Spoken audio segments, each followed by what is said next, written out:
The museum CEO, former Navy SEAL and NASA astronaut Chris Cassidy said the museum will focus on education as much as preservation. The building will have 5 areas dedicated to Medal of Honor winners from the Army, Marine Corps, Navy, Air Force, and Coast Guard. The main gallery will be located in a central plaza under a 25,000 square foot slab of steel, which will appear to be suspended in midair. It will be supported by 5 pillars. Black Rifle Coffee is a corporate sponsor of the museum, as are the Dallas Cowboys. The museum's board also includes over a dozen major corporations and 6 Medal of Honor recipients, including David Bellavia, Patrick Brady, and Britt Slabinski. Army Staff Sergeant Bellavia was awarded the medal for clearing an entire house by himself on November 10, 2004, as a squad leader in support of Operation Phantom Fury in Fallujah, Iraq. He killed 4 enemy fighters and wounded a 5th in close quarters battle. Army Major General Brady flew and coordinated the evacuation of 51 seriously wounded men during a firefight in Vietnam in January 1968. Slabinski, a Navy SEAL chief and team leader, led a rescue team of SEALs during Operation Anaconda in Afghanistan in March 2002. Slabinski and his team flew to a mountaintop ambush site to rescue Petty Officer First Class Neil Roberts, who had fallen from the back of a helicopter. Slabinski led the team through almost constant combat against an entrenched Taliban force. Along with the board members, former presidents Jimmy Carter, Bill Clinton, George W. Bush, and Barack Obama serve as honorary directors. The museum is expected to open to the public in late 2024. All right. Welcome back. MisFitNation. The MisFitNation show. We are a show founded by a veteran and hosted by 2 veterans and a military spouse. Our mission is to get people to tell their stories to the world. If you're an author, share your tips with the MisFitNation. If you're a musician or an actor, our audience needs to know how they too can get into the business. Coaches, we love our coaches. Come on and share your tips with the MisFitNation to help them become better versions of themselves. If you are a corporate leader or an entrepreneur, come on and show how you did it and how hard you have fought for success. If you are a veteran, first responder, or Gold Star family, we would love to have you come on and share your story with the MisFitNation. We always have time for you. If you're feeling down, alone, or starting to see the darkness, stop. Think about those who are around you. You are not alone. You will be missed. If you feel like your problems will be a burden to those in your inner circle or feel embarrassed, dial 988. If you are a veteran, take option 1. We need you to keep pushing forward. Don't make a permanent solution to a temporary problem. If you are a new listener, welcome to the MisFitNation show. Be sure to subscribe to our show on your favorite podcast app. Also on our YouTube channel at @the_MisFitNation. Subscribe and click the bell to keep you up to date on our latest episodes and all of our news. You can also find us on Heroes Media Group and About Face Radio. Now, let's get to the show!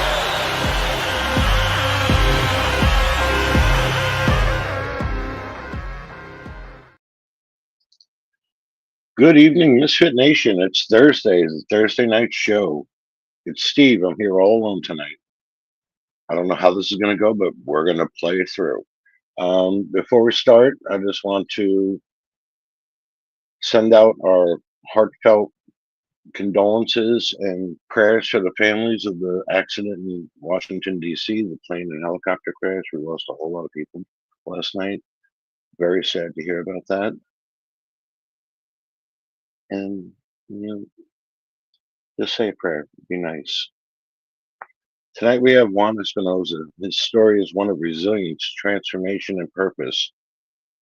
From a challenging childhood to the trials of military deployments to the heartache of divorce and struggle, to rebuild after personal loss, he's faced life's toughest battles.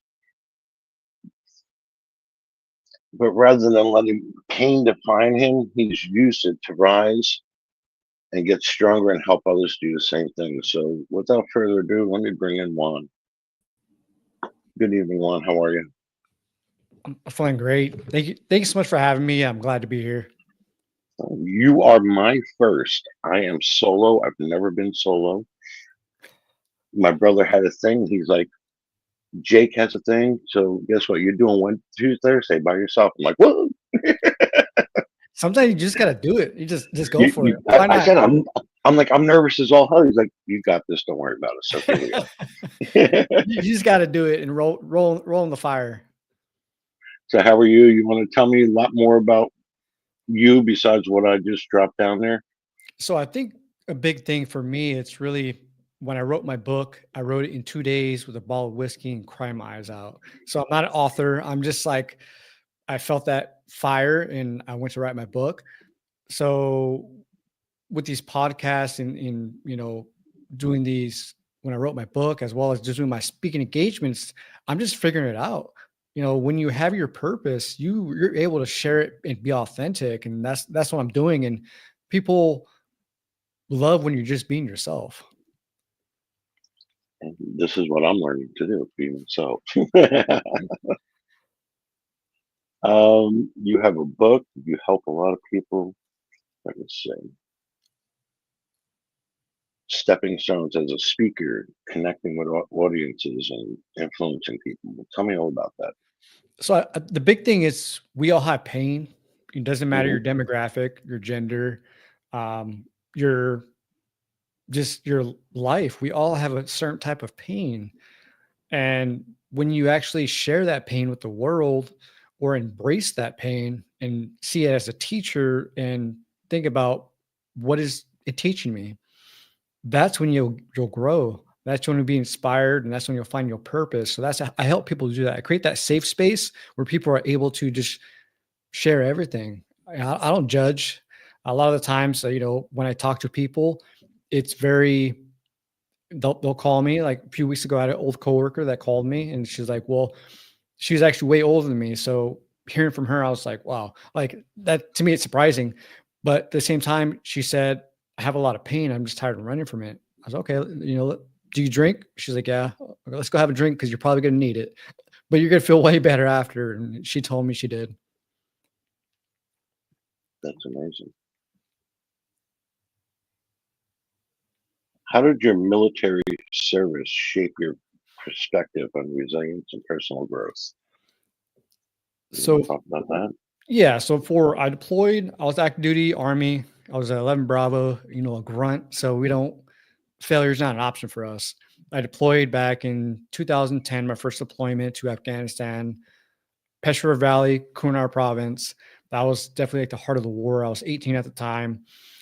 I went through a lot, but I realized that if we just take that one step, guess what? You're taking two steps. And next thing you know, you're running, right? And you're Right. pushing yourself beyond that limits. It builds that fire inside of you. It also makes you more resilient. Like, okay, well, if I can survive this, the next thing's not so bad. And then when you keep thinking about that, it plays a big factor. I deployed to Guantanamo Bay, Cuba in 2015. It was a very interesting experience because, when you go from Afghanistan, you go to Cuba, you think, okay, well, this is like, I call it more, people say it's a deployment. I called it my enjoyment. It was great. any deployment I can drink, nothing.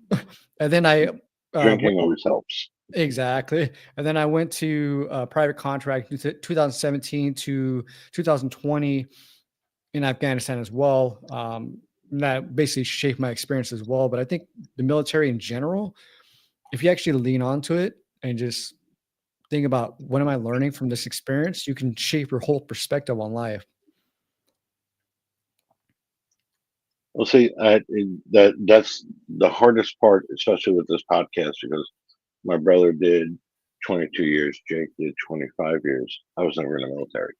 So when you guys are talking about all of this, I'm like, okay, and I don't know what you went through, how you guys did that, how you go over and fight for something. And I've never been there. So, this is all a ball that I live in that I'm like, I could never do it because of reasons, I had bad knees and all, but to see your life through talking to you and hearing your stories and hearing other people's stories, I find this all amazing. I think the big thing it's with this pain in general, we all have a story to tell.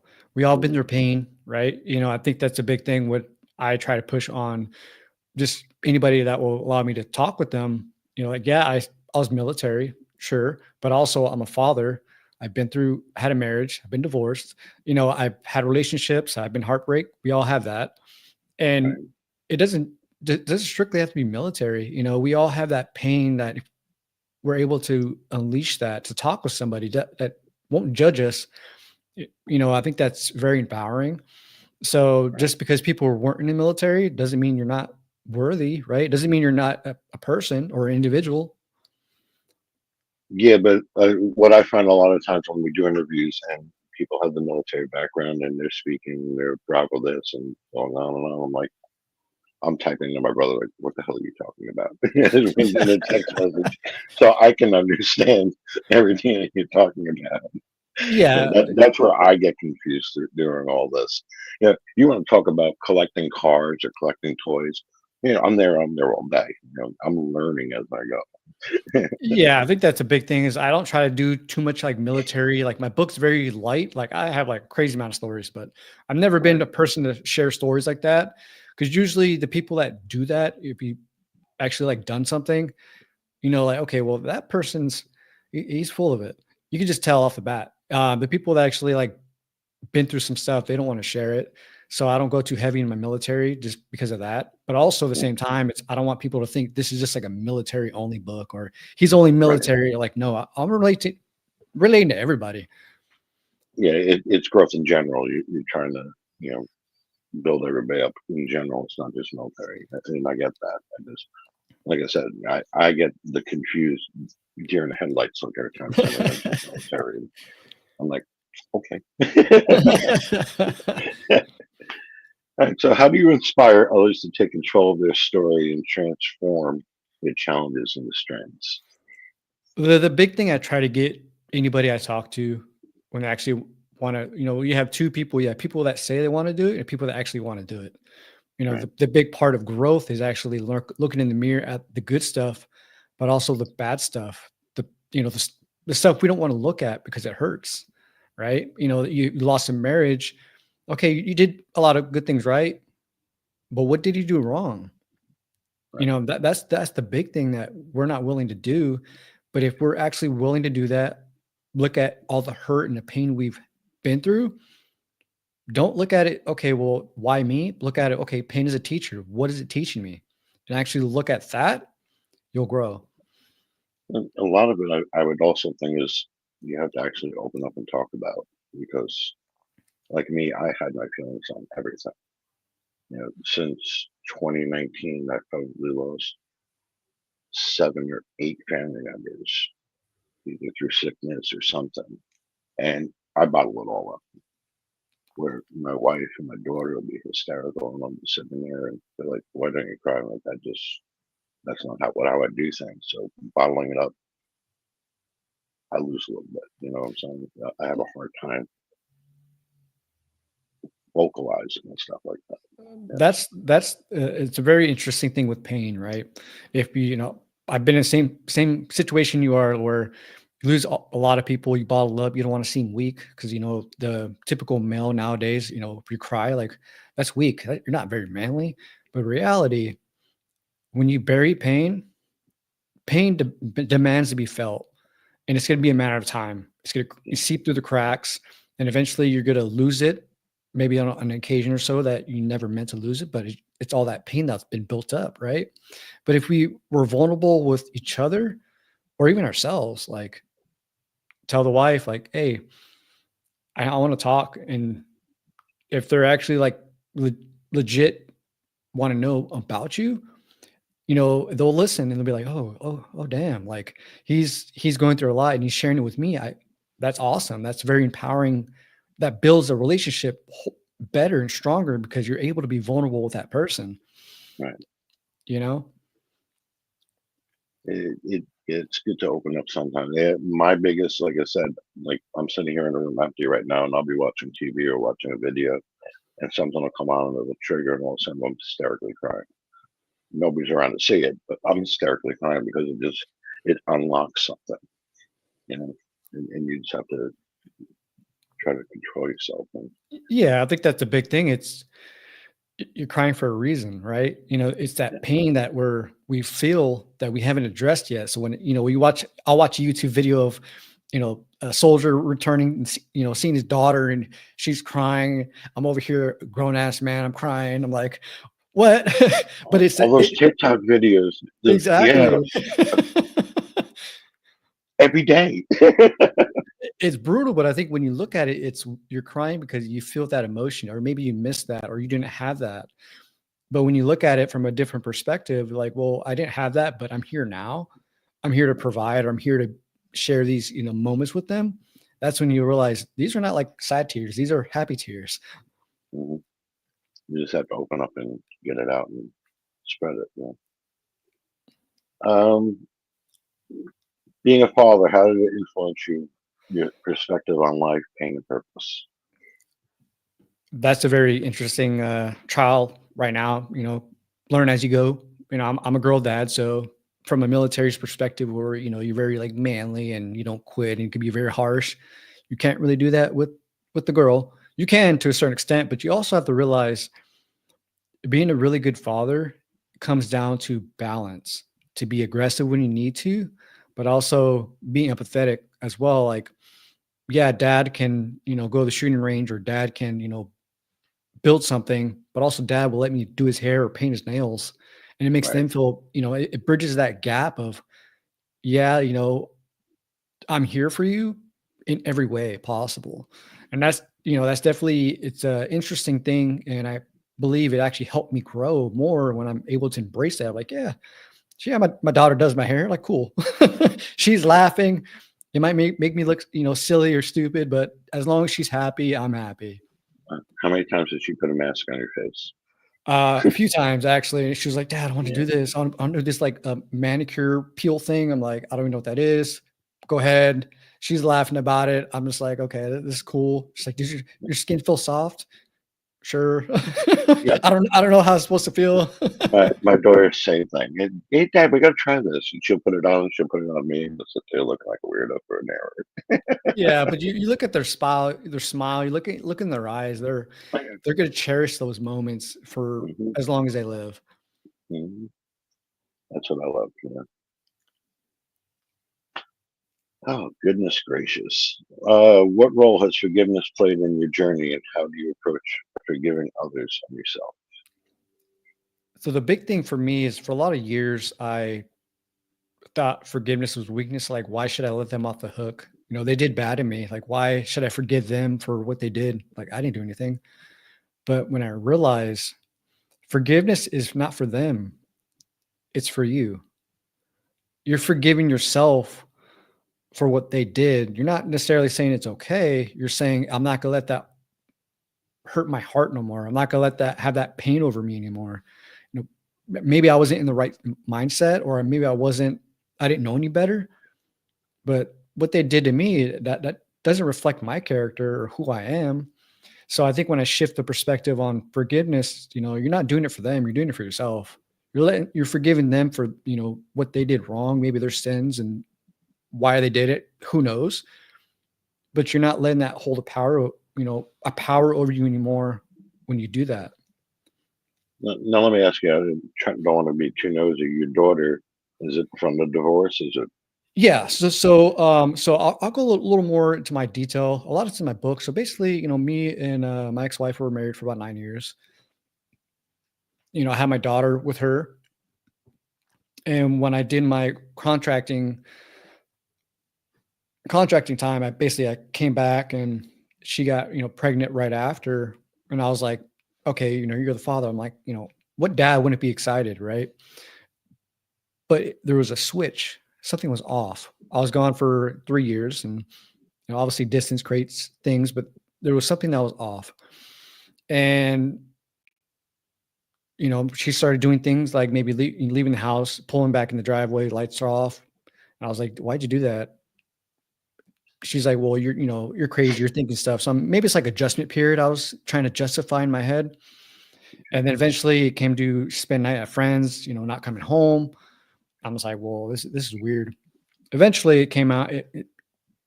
I found out that basically the baby that was, so the baby that was there, When she was born, I was in the military. I was in the National Guard at the time. I had a training exercise probably a couple hours back or a couple hours away. And she called me. She's like, I'm going to labor. So I talked to chain of command. I was like, hey, my wife's going to labor. Like, I want to be there. So they're like, okay, all about it. We'll get you there. So I called her. I was like, I'm on my way. And she was upset. She's like, you don't have to come. I was like, why wouldn't I be there? That's crazy. But she was very like, it wasn't like a please. It was very like upset. And I was there for the birth. And after that, I found a document basically that stated that the baby wasn't mine. I've been baby showers. I've been, welcoming this child thinking it was mine, but it wasn't. So that after that, basically I filed for divorce, and me and her still talk now. We're on good terms, and I don't forgiveness, right? I don't judge her for what she did. Like, granted, I don't know why she did it.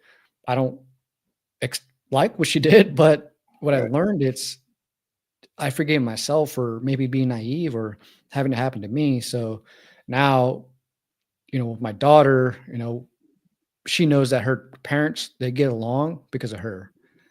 Okay. And that helps. This when there's fighting and just problems like that, it's very hard on the children.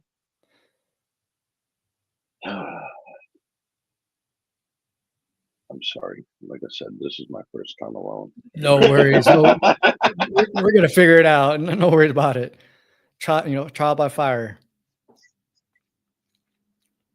Trial by fire. Last time it was trial by fire, I almost lost my hand.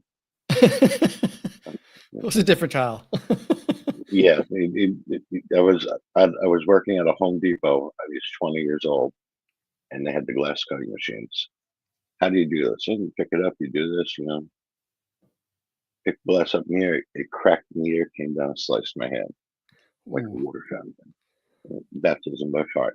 There you go. Yeah, 18 stitches later, a little bit deeper, I would have lost all movement, but it was baptism by fire. That was the one thing that stuck in my head for years. Baptism by fire. Yeah, I guarantee you didn't do it again. You learned. No, and as a matter of fact, they stopped cutting glass after that. I almost lost my hand, so they stopped that. I learned my lesson. I learned my lesson. I moved on. I got a happy face on my hand from it. What advice do you give someone who feels stuck in their pain and doesn't know how to move forward? The biggest thing I tell people is to take a hard look in the mirror. Take a genuine hard look. Think about the things you did good, but also think the things that you did bad that you maybe can improve on, and write it down.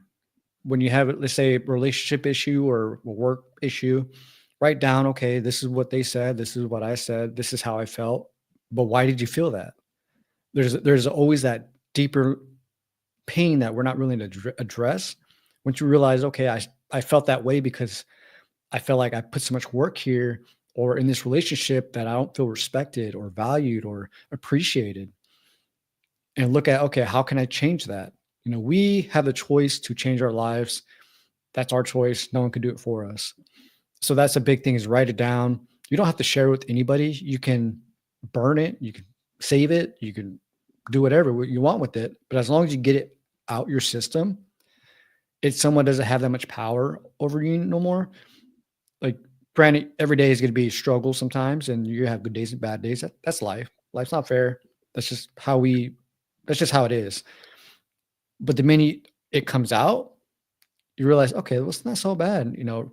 She left me, but she wasn't really fit for me. She didn't value me, or I got fired. I didn't really like that place because my boss didn't respect me. So what I tell people, 2 questions. The first one I mentioned, but I'll say it again. So pain is a teacher. What is it teaching me? And the second question is, are you broken or unbroken? That's your choice. It's up to you. That's good advice. It didn't even. Well, you were married. You said how many years now? You were married. I was married for about 9 years. Yeah, I'm on coming up on 27 right now, and every day it's different. You learn more about each other. You learn more about life and everything as you go every day. You know, it's good, it's bad, it's great, it's horrible, it's all of the whole package, and you have to have and love that package. You know? I That's think how I look at it. that's a big thing. It's like you're 27 years married. Like people that see like my grandparents, for instance, they're married for about 50 years. And I was talking to my cousins. I was like, you didn't think they had hard times? You didn't think they had times where they doubted, do I still want to do this? But guess what? They grew together and they trust each other and they value each other. So that's why they're still fighting. Yeah. Like I said, it's a step every day. It gets better, it gets better, it goes down, it comes up, and that's how you have to live life. You can't just expect it all to be hearts and flowers every day. You know, you have the Exactly. good and the bad with everything. Exactly. Yeah. I think a big thing with my brother-in-law, he always tells me it takes two to tango.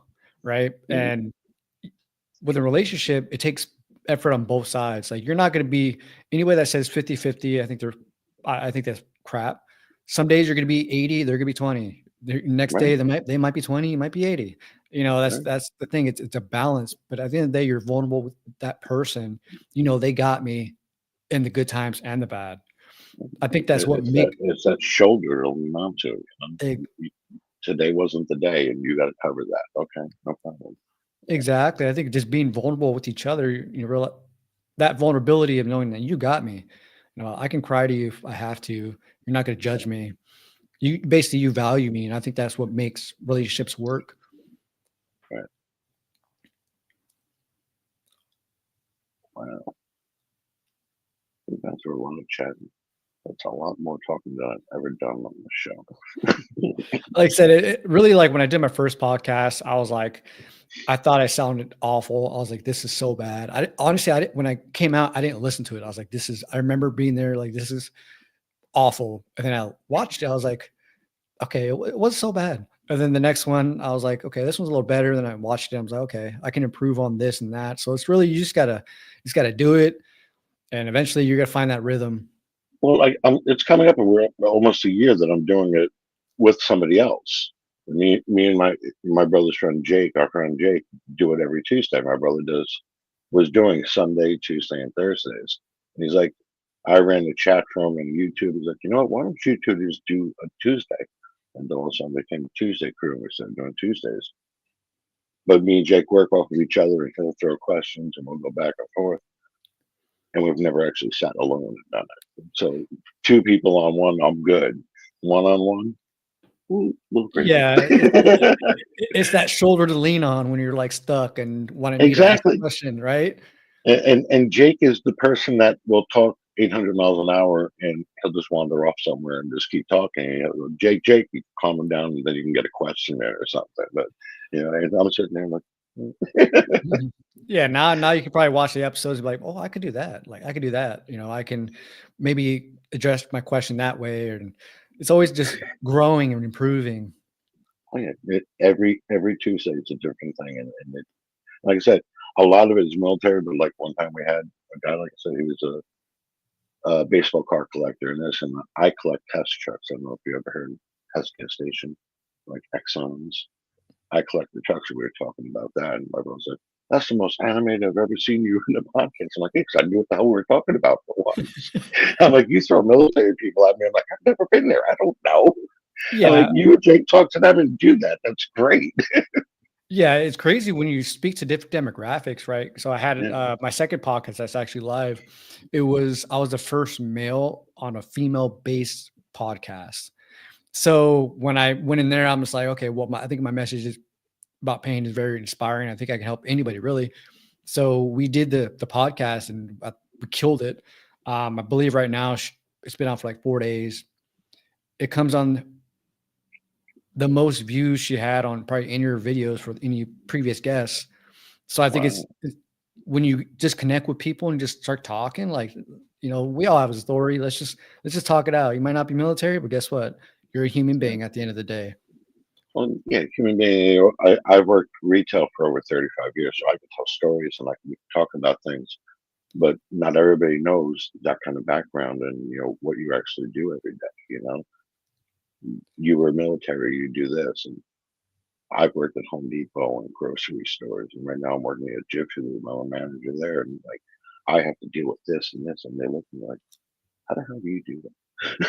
You know, like, how Yeah, do you do what you did? It's just that's it's a big thing. mindset. Yes, I think it's a big thing is when you realize, okay, well, like I thought I did like cool stuff, and people are like, I don't know how you survive. Like I remember we did training probably a couple years back. Got back from my first deployment. It was we did it with the helicopter pilot that basically did a rescue mission for us. And she was like, I don't know how you guys did what you did. We're like, first of all, I don't know how you do what you do. Like, thank you. Don't thank me.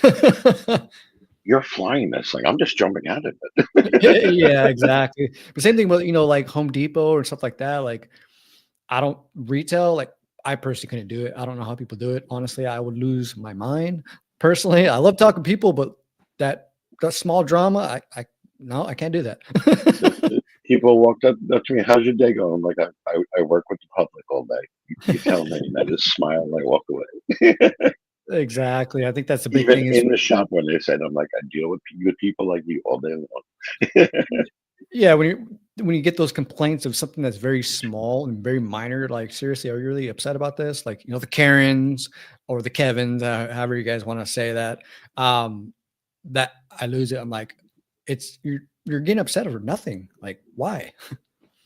We actually talk about complaints. We had one come through, I think it was a week ago, because people can, after they get their work done, they can leave a comment, do a survey. And in our waiting room, we have a TV and we're allowed to play either game shows, Food Network, or the news. So I put on Match Game 77 from 1977, an old Bob Barker, game shows. And they're like, oh, the waiting room is so outdated. Like, you're here for an oil change. I'm not here to feed you breakfast. Sit there, look at your phone, pretending that your car's done. You're complaining about the TV and what's on the walls. And really? You're gonna Yeah. find the littlest thing to cry about to try to get something free out of me? Yeah. I think that's a big thing like that. Like, okay, you don't like it. Maybe change your own oil. How about that? Watch your Yeah. own TV. And then they're like, oh, the TV's too loud. I'm like, yeah, because you don't want to hear me talking about you outside while you're in there watching TV. I'm like, Yeah. I'm not just screaming. It blocks me out. That's all that's for. Exactly. Like, okay, you don't like it, go outside. Wait on a Yeah. bench or something. And my biggest answer is always the open signs on it doesn't mean you need to come in. I don't know what to tell you. Yeah, I I didn't think that's, necessarily come in today. You brought that on yourself. yeah, I think it's just life now. Is everybody wants to complain about the smallest things, and like I said, we're all going through a struggle, right? You meet somebody, they're struggling somehow. You meet the guy at the Jiffy Lube, he's struggling somehow. You just don't know it. Like, you don't need to be so hard on that person because you don't know their story. You know? Yeah, I wake up every day. Like I said, I had dislocated my knee when I was 17. That's why I never went military or anything. My oldest brother was in the Navy. Rich was in the Army. My father was Army. And I have arthritis in my knees, and people at work are like, you seem to be walking slow. You seem to be this. I'm like, you know what? I take a handful of Aleve every day just to be able to walk and deal with you. I'm like, let's just move on with life, because you don't know really what's going on. Like you said, you don't know what's going on in anybody's head. I'm like, I got to take a handful of pills just to be able to walk and deal with you. And not Yeah, fear. I show up every day. it's just that level of empathy now. People don't really have that. It's like we're all humans. Don't look at life so hard. Life's hard. Hard as it is. So like, I don't need somebody else to complain to me about it snowed today or it rained today and it's supposed to be sunny. Like, okay, well, it's not. And that's how I'm in New Jersey. Like, oh, it's so cold. It's cold winter. We have it every year. Yeah. That's just life. It's not fair. So if you just take it with a grain of salt, you'll be fine. Yeah. Well, we've been doing this for 36 minutes. This has been a good chat. Yeah, it has. Great. You have 3 things to tell the audience what you do every day, what you should do every day to have a better life, what you do every day. 3 things. The big thing for me, it's don't judge yourself too hard. Life's tough as it is. You don't need to add to that hard time or make it more harder than it needs to be. Like, life's not fair, but just be a little easy on yourself. It's okay. Also, be yourself. The good and the bad. Just be you. If you drive a '96 Camry and someone has a Tesla, guess what? you're in that Camry and that's you. That's fine. Own it, right? And Right. also the big thing, it's just, when you're looking at pain, address it directly, but also look at the good times, right? Look at the times where you made people laugh or you felt amazing just because you watched, maybe you collected some cards or you bought a new thing at Home Depot or you bought a new makeup. Embrace those times, and I think it's a big thing. It's just, we all need to be authentic to ourselves. And when we do that, we'll be way more happier and we'll be able to grow. That's good advice. I like that. Well, I don't want to have to cut you off, but I have no questions coming in because I don't have all the screens my brother has. And we've chatted for 38 minutes. I'm thinking that's pretty good. I don't want to get anybody that is listening bored with what's going on. So I want to thank you for coming in. I appreciate it. If you want to hang out, I'm going to do the closing and we'll talk a little bit, all right? All right. Awesome. Thank you so much for having me. Thank you. Have a good night, everybody.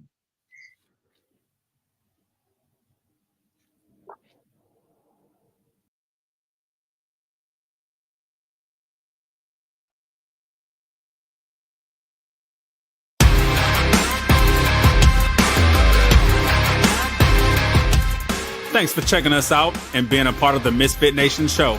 Don't forget to visit our website at themisfitnation.com.